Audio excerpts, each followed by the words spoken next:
convosco. Ele está no meio de nós. Proclamação do Evangelho de Jesus Cristo segundo São Lucas. Glória a vós, Senhor. Aconteceu que, num dia de sábado, Jesus foi comer na casa de um dos chefes dos fariseus, e eles o observavam. Jesus notou como os convidados escolhiam os primeiros lugares. Então contou-lhes uma parábola. Quando tu fores convidado para uma festa de casamento, não ocupes o primeiro lugar. Pode ser que tenha sido convidado alguém mais importante do que tu.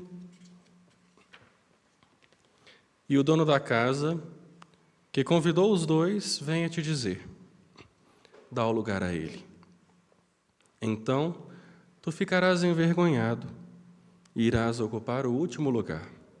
Mas, quando tu fores convidado, vai sentar-te no último lugar. Assim, quando chegar quem te convidou, te dirá: amigo, vem mais para cima. E isto vai ser uma honra para ti diante de todos os convidados.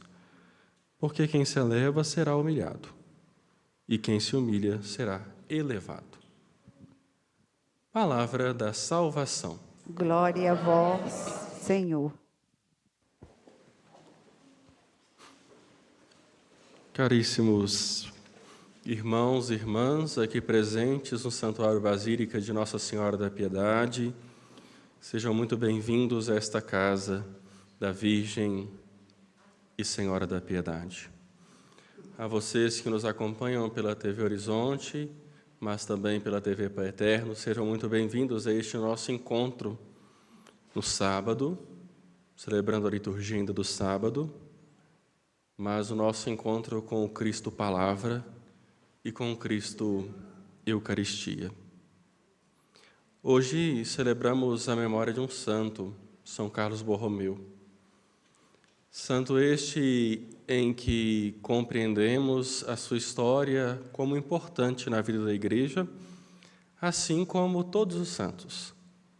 Mas, quando celebramos a memória de um santo, gosto sempre de meditar um pouco sobre ela, para que nós percebamos um pouquinho de que os santos não foram extraterrestres, mas foram pessoas como qualquer um de nós.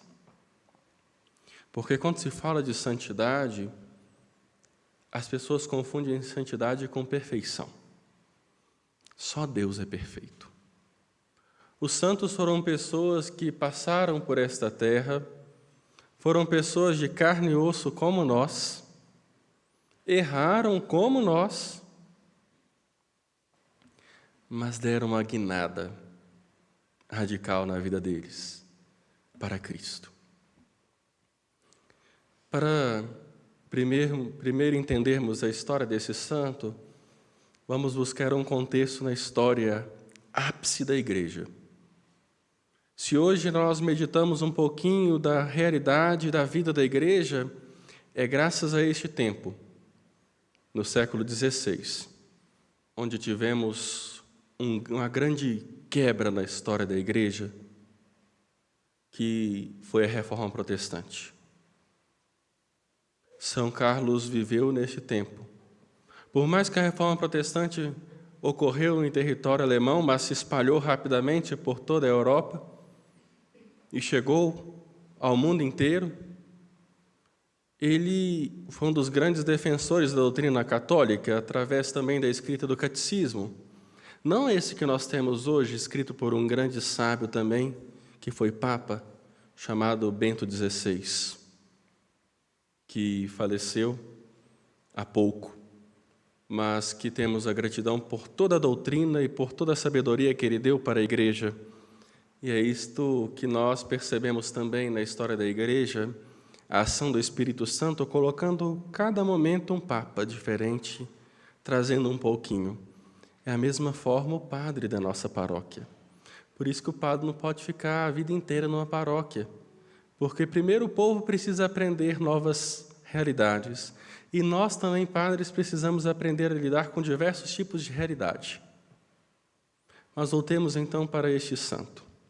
ele teve esta sabedoria de defender a fé católica neste momento da crise da igreja.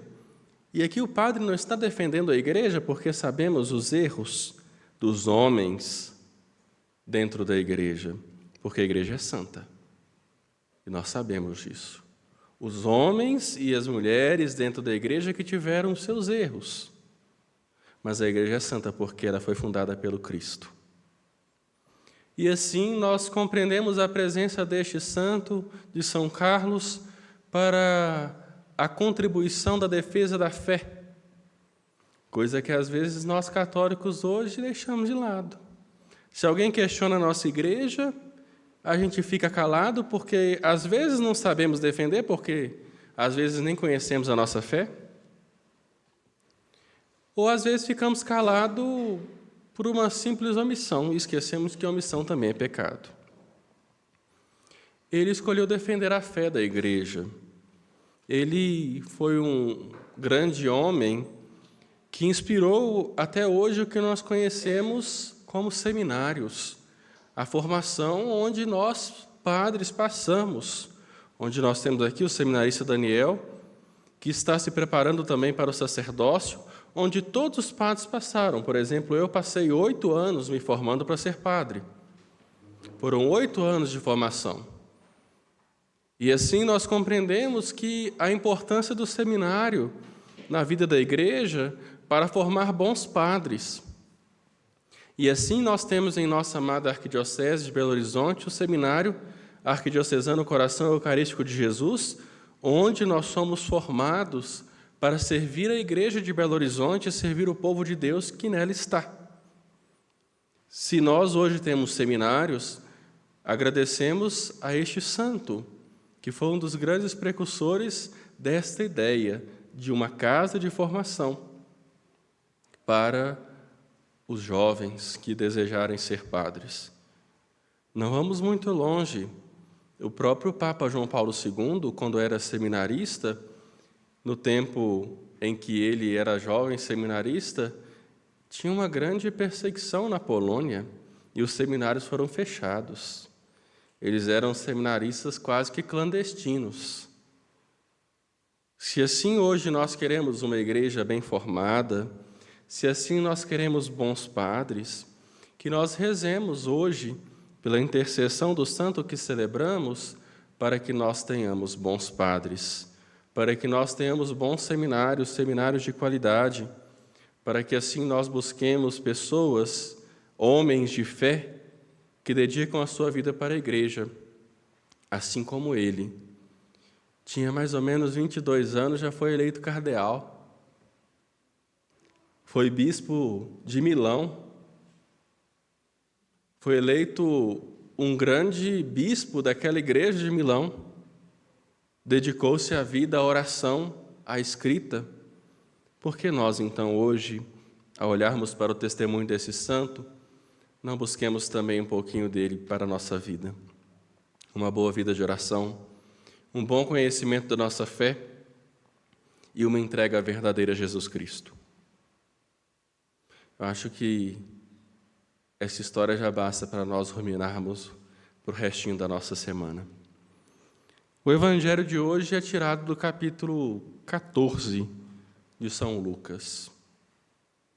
E é uma lição que hoje nós até utilizamos um jargão mais informal.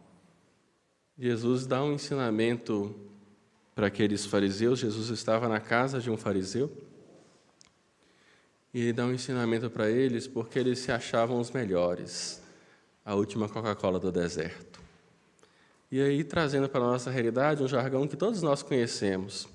Olha, se formos chegar num lugar, não vamos chegar sentando na janela, não. Reconheçamos o nosso lugar, não por aquilo que nós somos, mas deixemos que os outros nos reconheçam.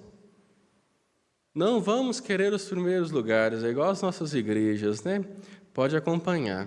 As igrejas enchem do fundo para a frente. Ninguém quer sentar na frente. Principalmente aqui, que às vezes as câmeras pegam. Ninguém quer ocupar os primeiros lugares.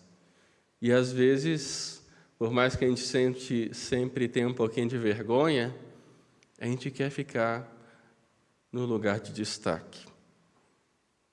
Não vamos ser hipócritas. Todo mundo gosta de ser elogiado, quem não gosta?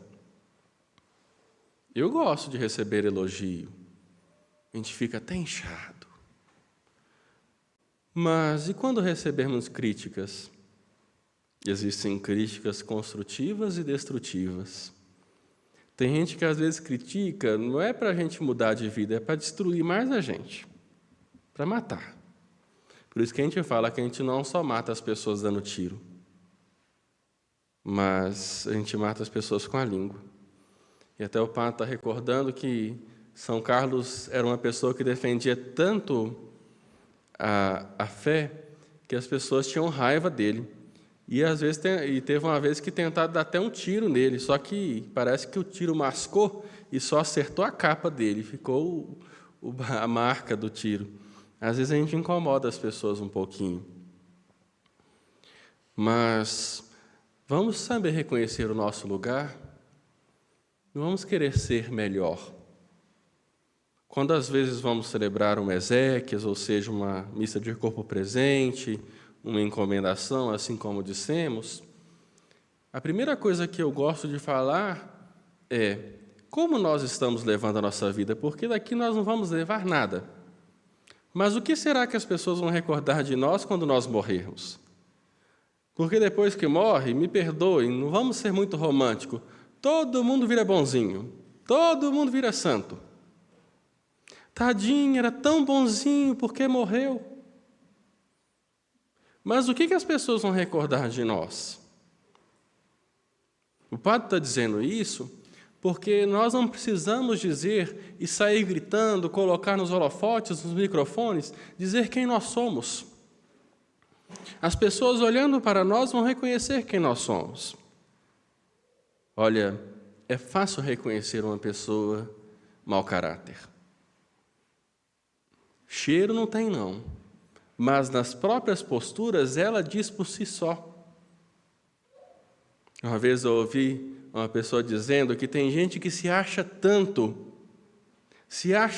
que não pode nem brincar de esconde-esconde, porque ela já vai se encontrar. Não nos achemos demais, não sejamos pessoas cheias de nós mesmos. Nos enchamos da graça de Cristo, do seu Evangelho. Bom seria se as pessoas nos reconhecessem por aquilo que nós somos e não por aquilo que nós temos. Quem que é fulano? É o dono da cidade inteira. Coitado, vai morrer, vai perder tudo. Agora, é bonito quando nós olhamos na vida dos santos, na história da igreja, olharmos para pessoas que eram analfabetas, mas falaram assim, olha, aquela pessoa ajudou tanta gente e nem mostrava que ajudava. Ou seja, quando as pessoas olharem para nós, meus irmãos e minhas irmãs, que elas reconheçam aquilo que nós devemos ser, outro Cristo. Que nós possamos, então, anunciá-lo com testemunho da nossa vida, não querendo os melhores lugares, os melhores cargos. Isso nós vemos tanto nas empresas por aí. Eu quero ser o chefe de todo mundo, porque quando eu chegar lá eu vou pisar em todo mundo que pisou em mim. Não. Se você está pensando assim, que você não chegue lá, porque senão vai ser uma destruição total. Mas se você, em todas as instâncias de sua vida, dentro de casa, no trabalho, na sociedade, em todos os lugares, se você quer chegar em um alto posto, em um primeiro lugar, seja para fazer a diferença. Não seja para humilhar os outros. Não seja para crescer nas costas dos outros. Não seja para se vangloriar, mas sim para dar a glória a Cristo, porque ela é dele. Não nos achemos, porque quem se acha demais é pobre diante de Deus. Mas quem se humilha diante dos homens receberá sua glória.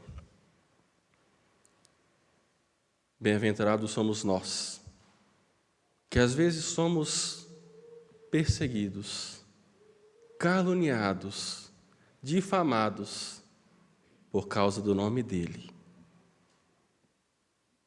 porque nós iremos possuir o reino dos céus. Busquemos então a boa virtude da humildade, não da falsa humildade. Não vamos pagar de santinho, porque Deus nos conhece.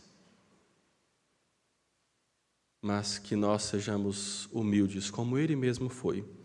Por isso que na Eucaristia, quando nós partimos a hóstia, nós dizemos Cordeiro de Deus. Por que Cordeiro?